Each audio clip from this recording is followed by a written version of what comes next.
Good morning, good evening, good afternoon, wherever you are and wherever you're watching from. My name is Matt Pierce, and today we're talking about something a lot of us wrestle with: how to actually show up well on camera. Not everyone wants to be on video. Some of us hide from it, some of us overperform, and some of us, well, we just haven't figured out where to look, how to light it, or what to do with our hands. But here's the thing: if you're leading meetings, running training, or making content, that camera is now part of your job. So, in this episode, you'll get practical tips to feel more confident, look more professional, and connect more authentically without feeling like you're faking it. So stick around. This one's packed with simple shifts that can make a big difference with our guest, Diana Howles. So Diana Howles is an award-winning speaker, author, and international virtual trainer who brings 25 years of experience in the learning industry. As a virtual expert, she has conducted live online trainings for clients since 2000 and has taught virtual classes in more than a dozen countries. Diana is currently CEO of Howles Associates LLC. She's earned her master's from Colorado State University and holds a BA in communication and business. She is a frequent presenter at international and national in-person and virtual conferences. Her now not upcoming, but her now released book, Next Level Virtual Training, was released on May 3rd and is available on Amazon and on her website and various other places, because I went out and I looked at it. And I can tell you, I've seen Diana speak in various events and things, and she is a fantastic, knowledgeable speaker, and we are privileged to have her here. And so welcome, Diana, to the Visual Lounge. Thank you, Matt. Thank you so much for having me. Yeah, well, thanks for being here, and congratulations on the launch of the book. Yeah, it's always a big deal to do something like that. Oh, we're thrilled. Yeah, we're so excited. So just 2 days ago, it officially launched. That's awesome, and we'll talk about that in just a second. So I often say to my guests when they come on the show, bios are great. They have lots of the structural, here, I did this, I did this, I did this. Is there anything else we should know about you before we get into today's topic? Well, I think I've had a lot of different backgrounds with multimedia. So, for example, I actually studied screen acting in Chicago. And so a lot of how I think about being in the frame, I was actually influenced by that screen acting class. I had a instructor who would always say, "How big is your frame?" And so when we would shoot a scene, you would know whether you were getting a close-up or a medium frame or a full shot. So I think that sort of awareness has definitely influenced how I think about working with other folks when they're on camera and doing virtual learning, for example. You know, when someone asks me how big is my frame, it's not usually a compliment to me. How big is your frame? But I love that. And I love that you're bringing that to the world that's more kind of informational kind of communication rather than just screen acting. I think there's a lot of crossovers, and although that's not mutually applicable, and this definitely seems like one. I want to make sure we give it just a second to talk about the book. We'll talk about it a little bit more at the end, but real quick, because it's such a big deal and it just happened, tell us the premise of your book. Yeah, so really the idea was to really help everyone as the world really transitioned into doing virtual training, right, wherever we are in the world. And so to really help move and elevate us to the next level, meaning advanced skills. So going beyond the basics, and to really help virtual facilitators grow in their own skills, I introduce a capability model. So it outlines 8 areas of expertise where virtual facilitators can really work on growing their skills, reskilling, and just really as a group, as facilitators, elevating, right, the level of quality and hopefully, ideally, the effectiveness of all the virtual training that we've been doing since the pandemic sort of introduced the whole world to this wonderful new way of communicating and teaching and learning. Yeah. Well, it sounds great, and it sounds like it's perfectly timed, because now that people are settled and getting settled into some of their routines, they can move forward and really start skilling up. We use the phrase level up all the time on the Visual Lounge, so it sounds like a great way to level up. You know, I got the idea of leveling up watching the Jumanji movie. So have you seen the newest release? So, you know, there's the first one, which is hilarious. If our viewers haven't seen it, you have to watch it. And then, of course, there's the next one, which is the next level. And that's actually when I thought about that phrase, which is so appropriate for this particular genre too. Absolutely. So let's move into our topic about this idea of having on-camera presence. And for you, what does that mean really? Because I think regardless if you're making lots of video for like training purposes or learning purposes or communicate, we're all on video way more than we ever used to be because of the virtual world that you just talked about. So what does it mean to have kind of on-camera presence? Yeah, that's a great question, Matt. So, really, presence is this idea of this shared community. We have this felt sense of being together, even though we're not, right? So, you and I are in different states. We're both in the same country, but in different states. But if we can establish this connectedness with each other, that's really what we're trying to do. And so when you think about all of the ways we interact on camera in virtual platforms, you might do a job interview on camera. You might lead a meeting in Teams and be on camera. You might do a virtual presentation on Zoom. You might lead a class through virtual training. So many different ways to present ourselves on camera. And as you know, Matt, and as our viewers know, it only takes a few seconds to make an impression.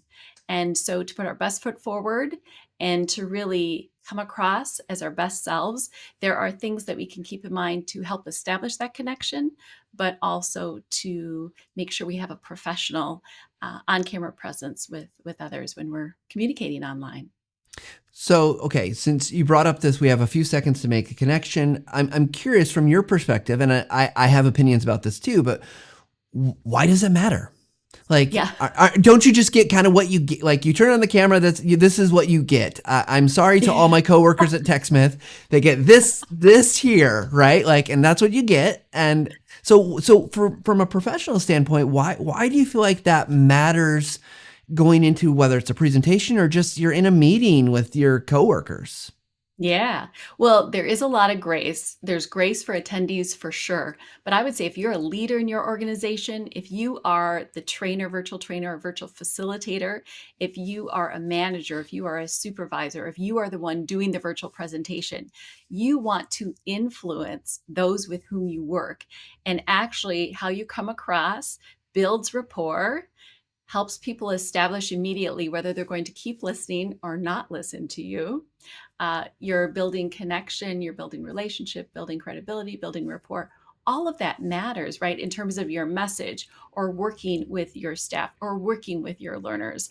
So it does make a difference if you're in sort of those leadership roles. But I would say for the rest of the folks, if they're attending a meeting, yes, I mean, it does matter, but maybe it doesn't matter as much as those who are in those leadership roles. Okay, so with that, I think a lot of times, and what we've probably found out is that there are a number of us, and I may not be included in this number, there are a number of us who being on camera is like the worst thing that could ever happen to them. And even in many leaders, I see this, right? There's this discomfort that comes along with a lens in front of them. And I think it creates this barrier. So I'm curious for you, let's start breaking this down, right? Like we got to get this to better presence. It's important. I think like you said, it establishes kind of credibility, establishes who you are. So if I'm someone who doesn't like the relationship with the camera that I have, what do I do? Because to me, it's the same thing with people's voices. I hear all the time people don't like their voices, right? Like, and I don't want to be recorded. Well, I Yeah. don't want to see myself and all the flaws that I have going on and the camera. So what could we do? What could a leader who's uncomfortable do at that point? Yeah.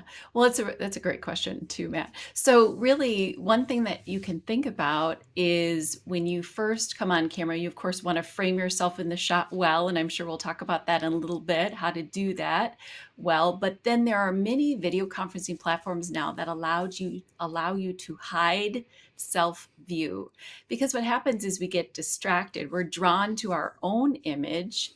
And that's because when we look in the mirror, it's so familiar to us. We're used to seeing ourselves in the mirror. But when we look at ourselves online, it's so distracting. And I've seen that in hybrid or what I call live mixed learning situations too, where we have in-room and online participants.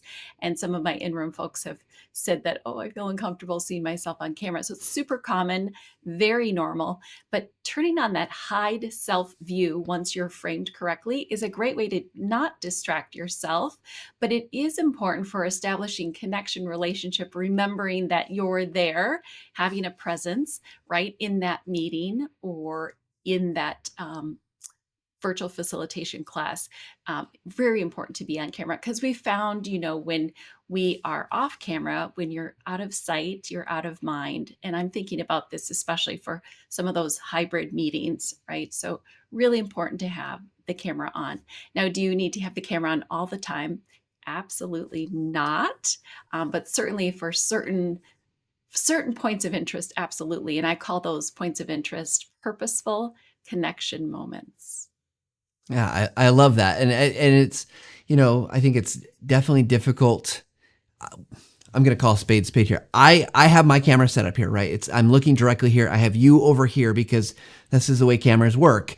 It's because I don't have a webcam. I'm not looking at the screen. And it's always easier just to look ahead and see me, and I see like, oh, I'm reacting. So I understand I'm calling a spade a spade. It's easy for me to do that.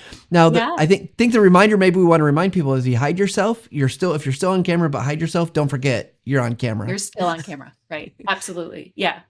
But I've seen people, so part of the screen fatigue, there's a number of reasons for that. One is you are absorbing all of these different 3-inch boxes, and they all have different backgrounds, unless you're using like an immersive view or together mode on some of the platforms where it puts all of your faces in the same shared background. But if it's not like that, you're processing all of that.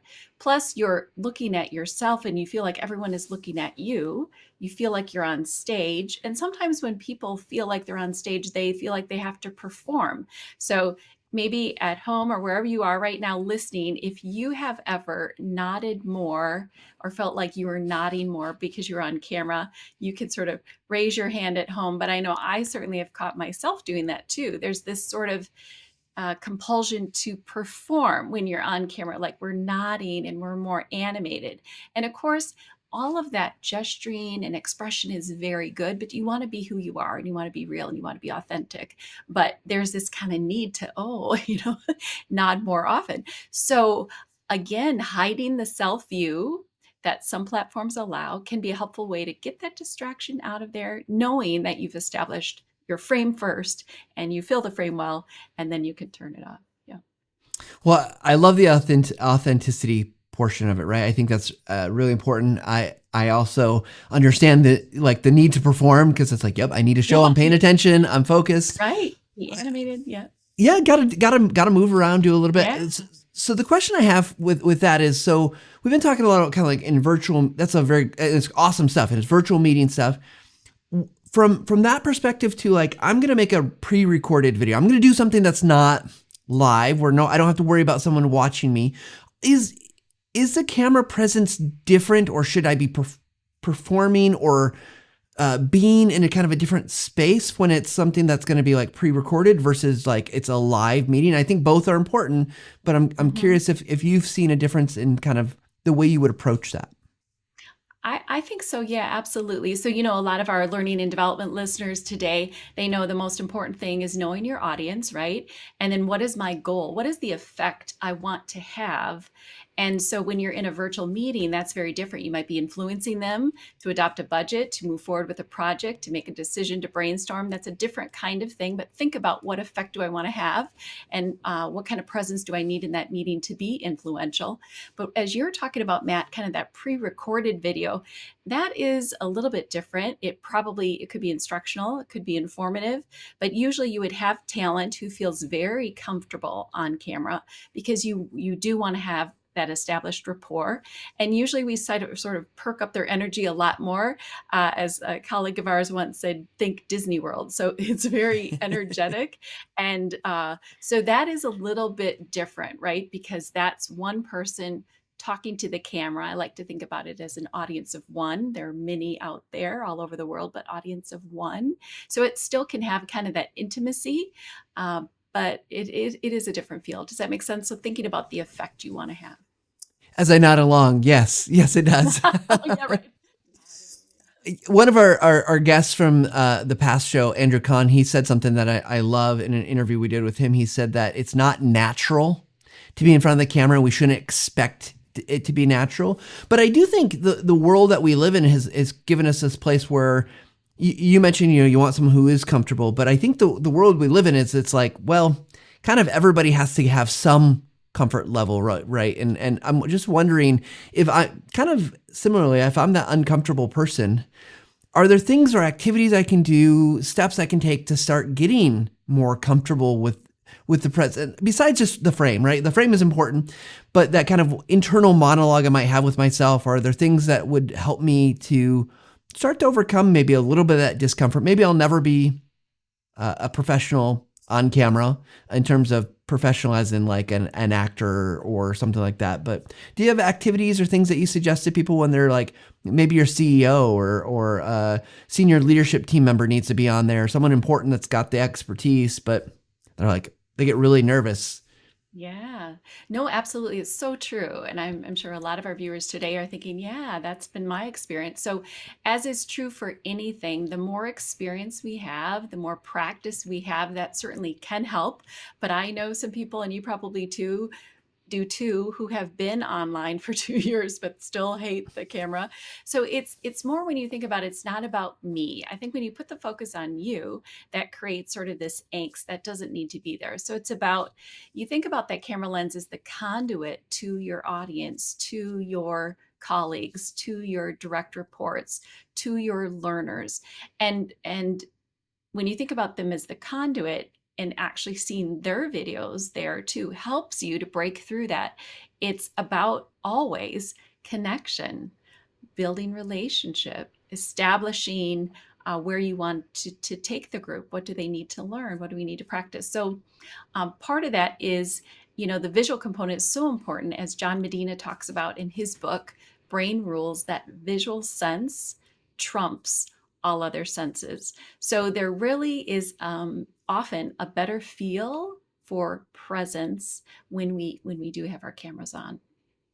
Yeah, I love that, and I will say that we reference John Medina actually about every couple weeks. It feels like, because So we're right on schedule then. right, it's perfect. We didn't plan that at all. But I love that, right? Like understanding that the use the word conduit, right? The lens is the conduit to your audience, and I think understanding that just as much as an email could be a conduit to your audience, or a visual or whatever it might be. But so I love that kind of thinking in that path, that like the camera is not the enemy here. The camera's only showing what it shows. It is the reality. Unfortunately, if you don't like the reality, that's not the camera's fault. Yeah. And I used to do voiceovers, and obviously, Matt, you do a lot of those. I'm sure our viewers do too. And I've coached people on voiceovers, and sometimes I'll grab a picture of a person and I'll put it right next to the microphone. And I'll say, you are delivering this script to this person. We give them a name, and it's sort of a conversation, right? Because that helps people realize when there's just this faceless audience. So that's without the camera.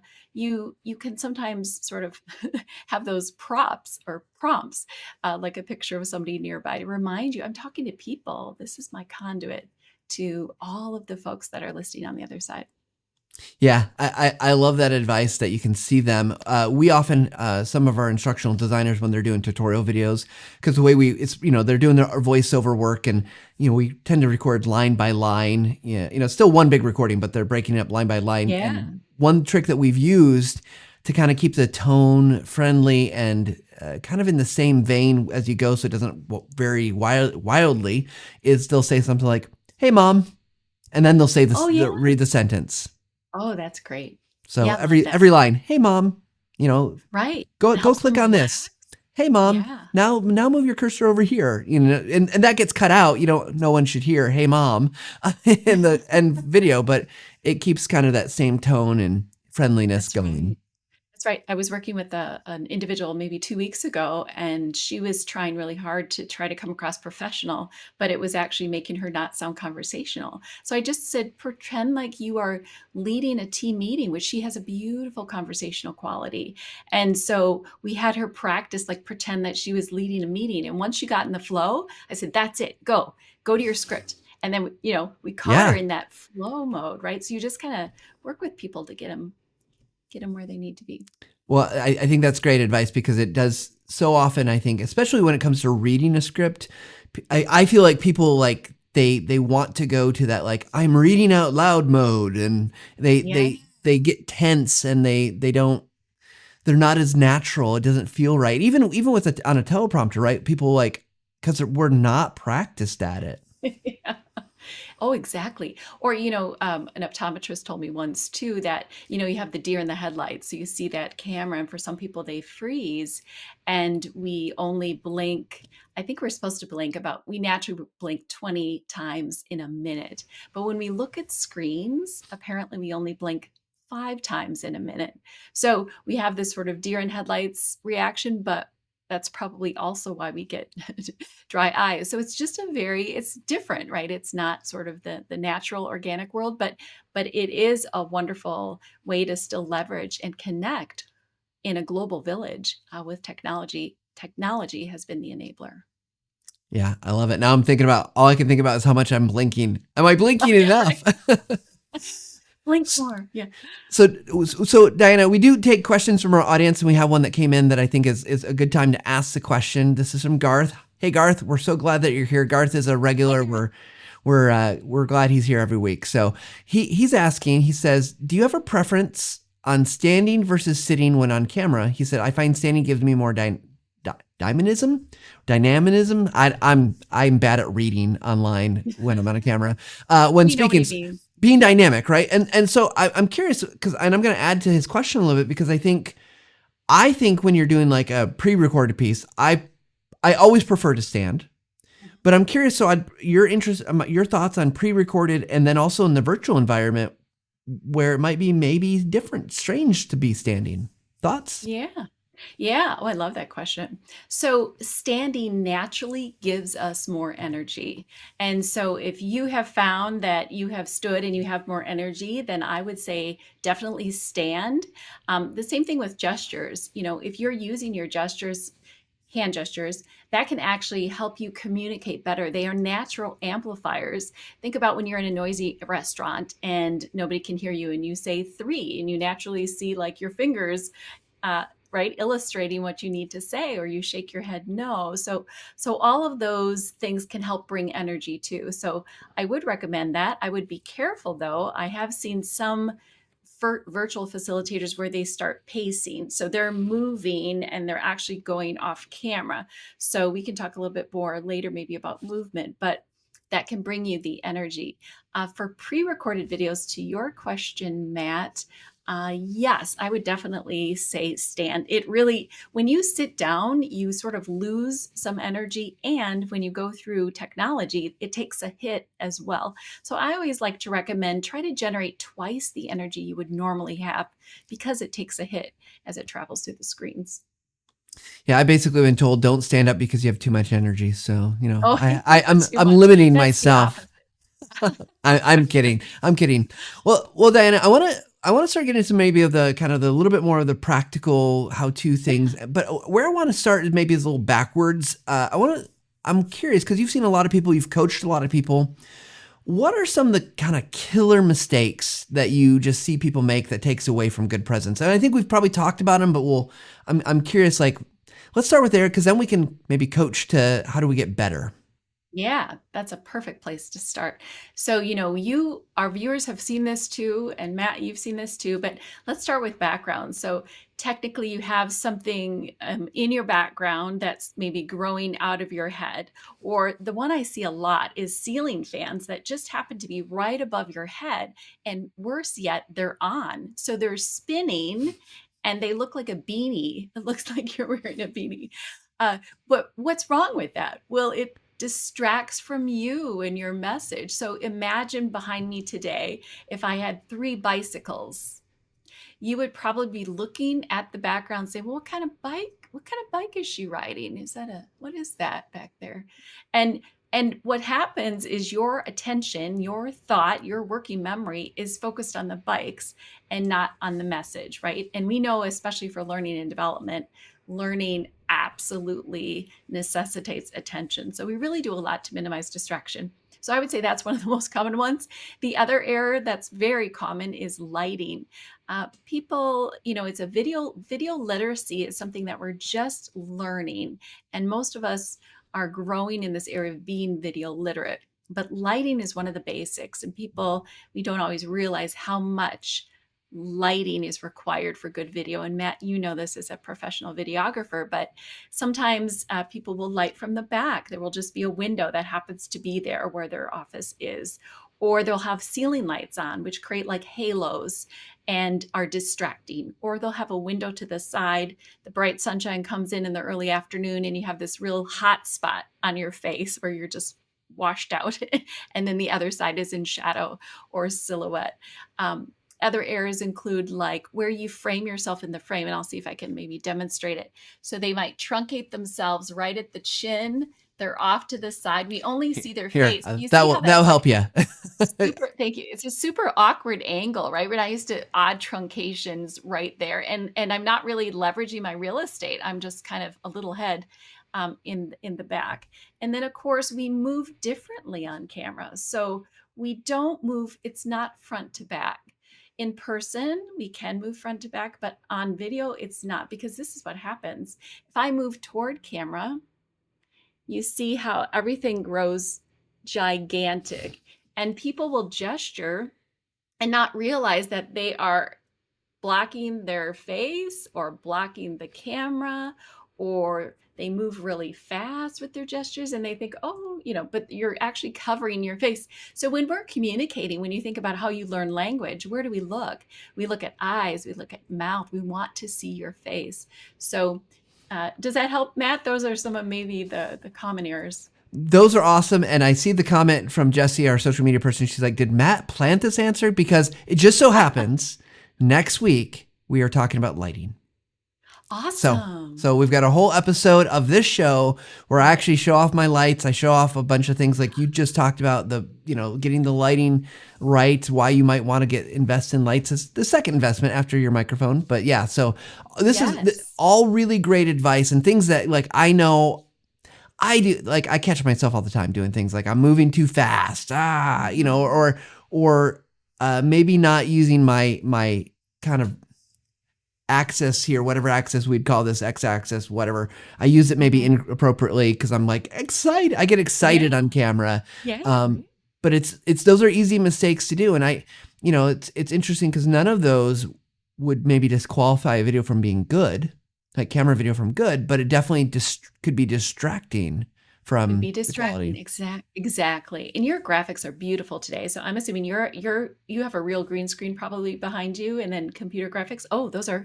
This is all real. Is it real? Oh, I didn't realize that. That is beautiful and not distracting. So everyone can see how simple that is, right? Simple and elegant. And behind me too, it's very simple too. So when I use that example of bicycles, if I had bicycles in the room, they could still be in the room. I just move them off camera. So it's sometimes it's taking a plant and you just move it 3 feet over. So it's just kind of that space. And the reason it's so important is because a frame frames everything, and it subconsciously communicates. Pay attention to everything within this border, this boundary. And that's why it matters. So again, it's just moving things out of frame if you need to, so that you are listened to and your message is heard. Yeah, for sure. I love that because I do know, like we talk screencasting a lot on this show, and it's the same thing, right? Eliminate all the distractions, all the things that you don't want you don't want to see what people seeing, what apps you're using or what toolbars, all that stuff. And same thing. And I'm very purposeful and maybe not as organized as I'd like it, but all this stuff has meaning to me, and it's just kind of cool. Visual, kind of nicety. In fact, I'll just shift the camera a little bit. You can see I've got now a cool TechSmith pillow. Pretty cool. I want one now. Soon enough, I will tell you ways, not this week, but soon enough, there'll be ways for everyone to get their own TechSmith pillow. Perfect. So I love those as mistakes. And so as I'm thinking about like, okay, let's pretend I'm your client. And no, I'm not asking for free advice necessarily, but as we're framing our question here, Mhm. and I come to you and say, okay, help me get good at this. Mhm. I, mildly, I'm okay, comfortable a little bit with on camera. We can deal with the framing stuff. I've got, studio. What steps should I be taking? Like, is there an order of operations here to make sure I'm getting good? Like what would that look like in terms of you giving that advice to someone? Yeah. So that's a perfect question. And what I would say is I have a mnemonic to help people remember what are the core important things that I need to think about when I am virtually presenting or in a virtual meeting or leading a session or teaching virtual training. So my phrase is clean up your on camera image with bleach. And bleach is the acronym. So B.L.E.A.C.H. B stands for background, L stands for lighting, E is expressions, gestures, body movement, facial expression. A is the angle, C is clothing, and it also kind of ties into colors we wear on camera. And then H is headroom, which also ties into framing yourself. So that's kind of a quick and easy way to remember the mnemonic of the things that are most important to correct and work on to improve your on camera image. Will you go through those words? You don't have to explain them again, but just go through them again. So it's background, Background for B lighting, for background, L for lighting, E for expressions. So expressions of body movement, uh, hand gestures, facial face. expression. Yep, all of that. Yep. Okay. And then A is angle, C is clothing, Okay. and then H is headroom. Love it. What a great analogy, like a not or anagram. No, what is it? I'm losing all my words, but Yeah, I love acronym. it Yeah, because there we go. acronym. There we go. I knew it was an A word. I know, right? Acronym because well, bleach. I think it's you think of bleach Clean is up for your image. Yeah. cleaning. Yeah. So that's awesome. I love it, and I love Yeah. all those things because as I think about one of the questions I wanted to ask you is like you know like things you do before you get on camera, Mhm. right? We've talked a lot about being on camera. We've talked a lot about practicing and kind of the having your presence and thinking about your audience, but particularly the background stuff. And then we've just talked about, right? Like, how do you make sure this looks right? Making sure your lighting is good, all things kind of steps that really only matter or they matter before you get on camera. So I Yeah. love this. Yeah, let's walk through it. So with B, right? So I would look and say, and sometimes even you can have a background that's conducive to whatever your topic is. So for example, if you are an attorney and you have a special message for your clients or your real estate agent, you might have something that shows your property. An attorney might have their desk. Like you think about to the professionalism of your message. And there's obviously grace with the pandemic. There was lots of grace. So some people were in their laundry rooms, some people were in their bedrooms, their kitchen table. So grace with that. But as we move forward, right, we want to think about a professional space where I can work, where it's not distracting. So L with lighting, we've talked a little bit about that. Make sure you check out next week's Mhm. session to learn more about that. But the common error seems to always be like lighting from the back. So just remember, you're lighting from the front. You want soft, even lighting. You don't want to have half your face in shadow. So kind of from the front on both sides of your device. Um, the E part with expressions is really interesting. Some of the research is suggesting that if you are a bit more animated, again, I would caution you to be you, but that can be helpful to recipients, and gestures, of course, too. But just kind of keep them within, sort of pretend there's this plexiglass right here, and keep them here so that they don't grow gigantic and slow. Yeah, exactly right. We're gonna be mimes now. Yeah, I know. And like slow down movement, because otherwise, right, it creates all these blurs. um the C is interesting, right? With clothing and colors. So if you're in a leadership position, if you're teaching a class via ILT, if you are doing a presentation, solid colors pop better. But the golden rule is dark on light, light on dark. So if I have a dark background behind me, I'm probably going to wear a light color, so I pop. If I have a light background behind me, I'm going to wear a dark background, so I pop. So, if I have an all white background, I'm not going to wear white. If I have an all black background, I'm not going to wear black. Otherwise, you just become a floating head. And then H would be the headroom. So I have this principle where I call it the 3-finger rule. I take 3 fingers. Everyone can do that now, wherever you are in the world. And then you kind of lay them flat, and then you kind of put them right above your head. And so that should give you an idea. You look pretty good there, Matt. Give you an idea of how much headspace. What happens is, people are way down here, and they're not leveraging their real estate. And it's just a very awkward, unnatural position. So you want to be centered in your frame, and you want to just have a small margin of headspace there, because you're leveraging the real estate you have. And we can see shoulder, and we can see some gestures too.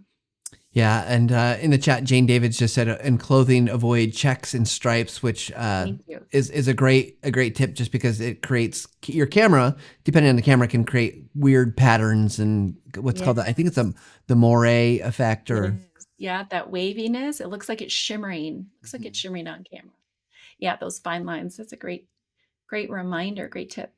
So we didn't talk about angle, and I want to talk about angle because I think this is one that people get wrong, and particularly with cell phones, they go to take a picture with the cell phone, and I see a lot of kind of weird angles, or even angle. I'll also equate to distance.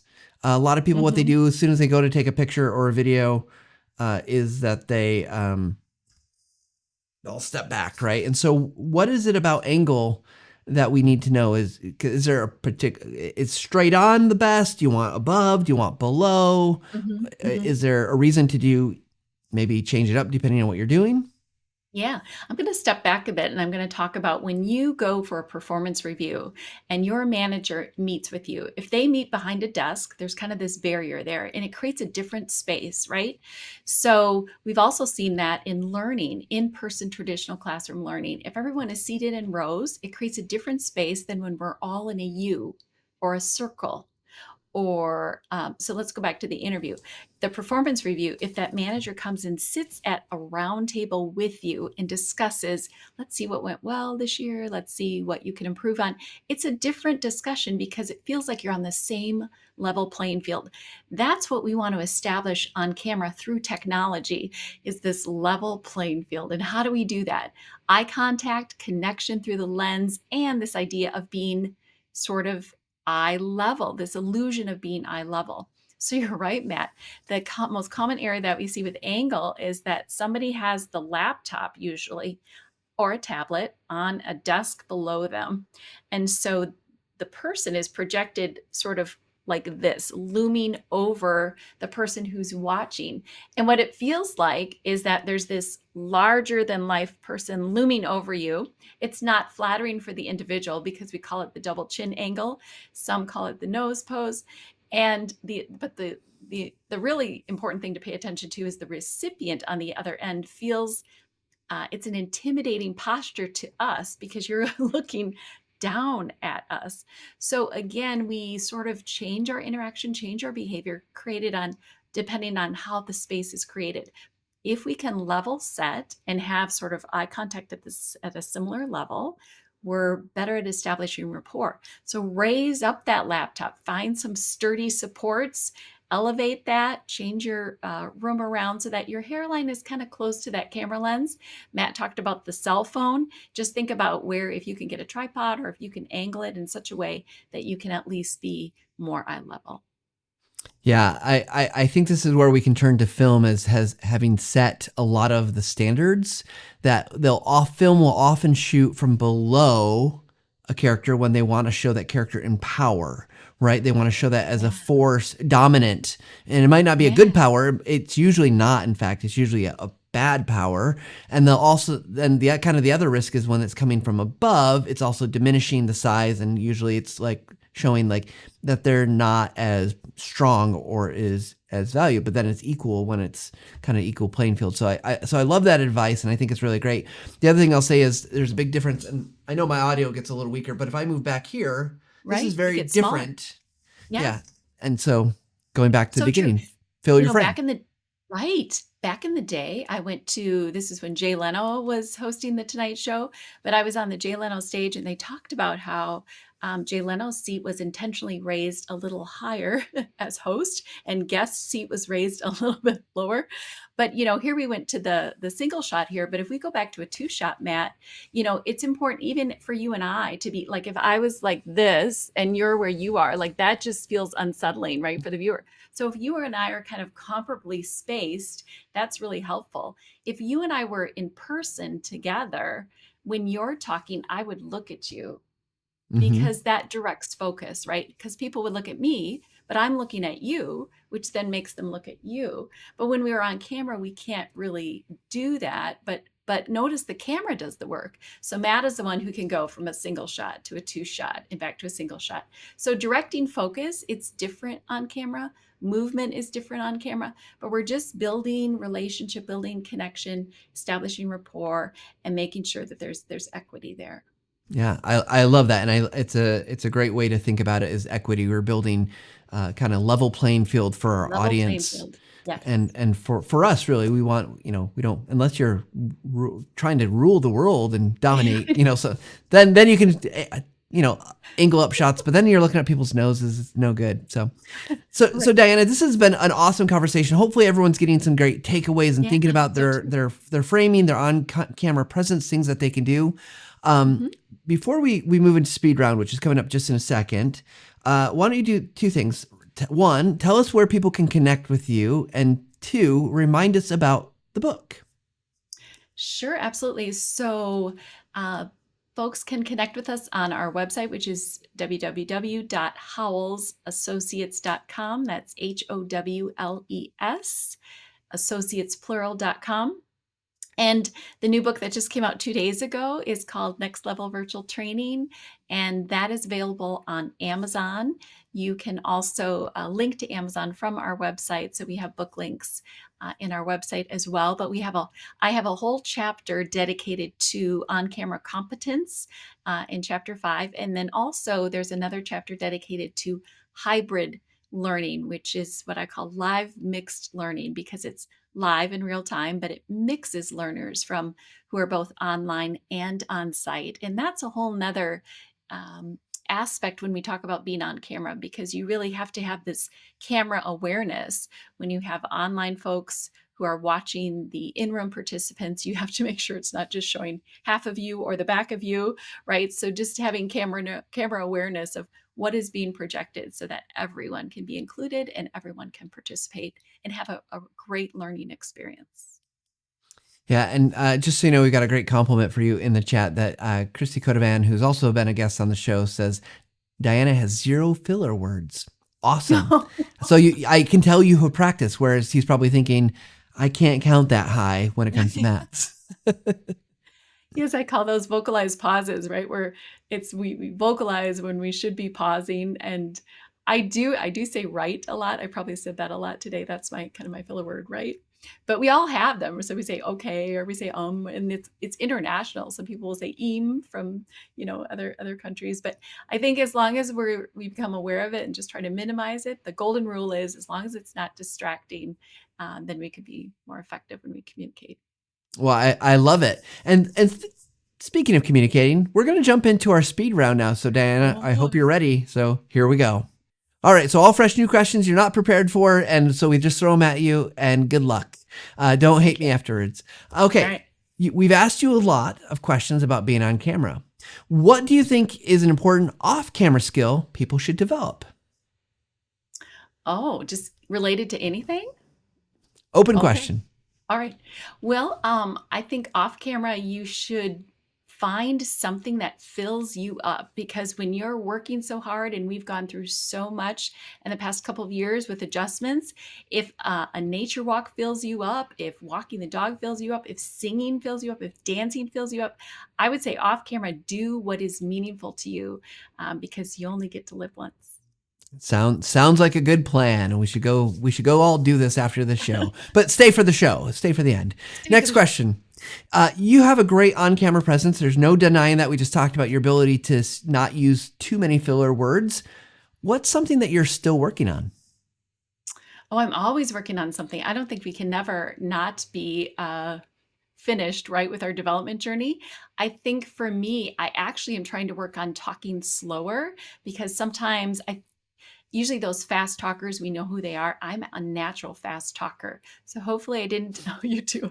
So hopefully I didn't go too fast today, but that's something I've been working on. In fact, I was thinking about that before the show started. Take your time, go slower, because that's how we communicate more effectively too.